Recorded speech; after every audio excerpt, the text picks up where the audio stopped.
मी प्रथमच तुम्हाला सांगतो की आमची संघटना अराजकीय आहे, त्यामुळे कुठल्या पक्षाशी संबंधित आम्ही नाहीत. सर्व बँकेतले निवृत्त कर्मचारी हाच आमचा माहितीचा अधिकाराचा स्रोत आहे आणि ताकदीचा स्रोत आहे. त्यामुळे अजून आम्ही कुठल्या पक्षाला म्हणून कोणाला अप्रोच झालेले नाहीत कुठल्या मत द्यायची.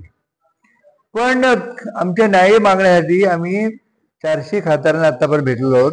भारतभरामध्ये काही केंद्रीय मंत्र्यांना भेटलेलो आहोत आणि यासाठी आम्ही आमचं आंदोलन करतोय. आम्ही त्याचबरोबर दुसरी महत्वाची मागणी आमची जी आहे की आमच्याकडे तुम्ही साफ दुर्लक्ष करताय आणि आम्हाला तुम्हाला जो कायदेशीर अधिकार आहे आमचा की आमच्याशी बोला किंवा आमचं म्हणणं ऐकून घ्या, म्हणजे ऑपॉर्च्युनिटी टू बी हर्ड हा जो न्यायाचं मूळ तत्व आहे.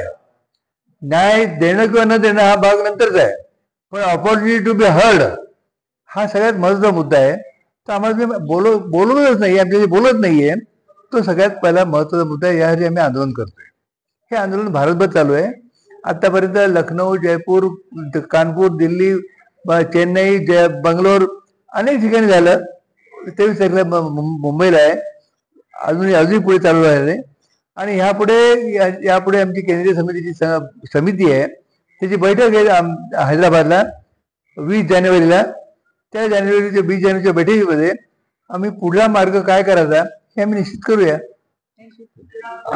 आजची पत्रकार परिषद ही आमची all India bank retirees federation ही निवृत्त बँक कर्मचाऱ्यांची संघटना आहे आणि ही देशभरात जवळजवळ 7.5 लाख आज रिटायरीज बँक कर्मचारी आहेत.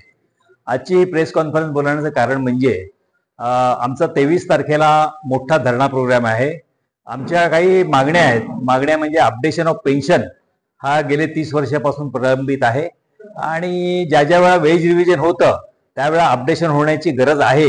कारण सेंट्रल गव्हर्नमेंटच्या कर्मचाऱ्यांचं पण होतं, सरकारी कर्मचाऱ्यांचं पण होतं, पण बँक कर्मचाऱ्यांचा हा प्रश्न भारत सरकारने आणि इंडियन बँक्स असोसिएशननी जे वेज करार करतात त्यांनी हा आमचा अडवून ठेवलेला आहे. म्हणून आमचा हा धरणा प्रोग्राम आहे 23 तारखेला आणि त्याच्यासाठी आजची प्रेस कॉन्फरन्स होती. या संदर्भात तुम्ही कोणाला पत्रव्यवहार केला, शासनापर्यंत पोहोचल्या तुमच्या मागण्या? आतापर्यंत आम्ही निर्मला सीतारामजी भारताच्या ज्या काही अर्थमंत्री आहेत त्यांच्यापुढे हा प्रश्न मांडलेला आहे. आमचे वरिष्ठ नेते जे ऑल इंडियाचे आहेत ते आतापर्यंत जाऊन भेटून आलेले आहेत.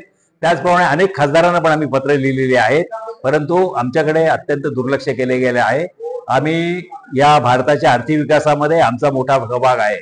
आमची वय सध्या 70च्या पुढे आहेत, 65-70च्या पुढे, आणि अशा वेळा सरकार हा निवृत्त बँक कर्मचाऱ्यांवरती अन्याय करतंय असं आम्हाला वाटतं.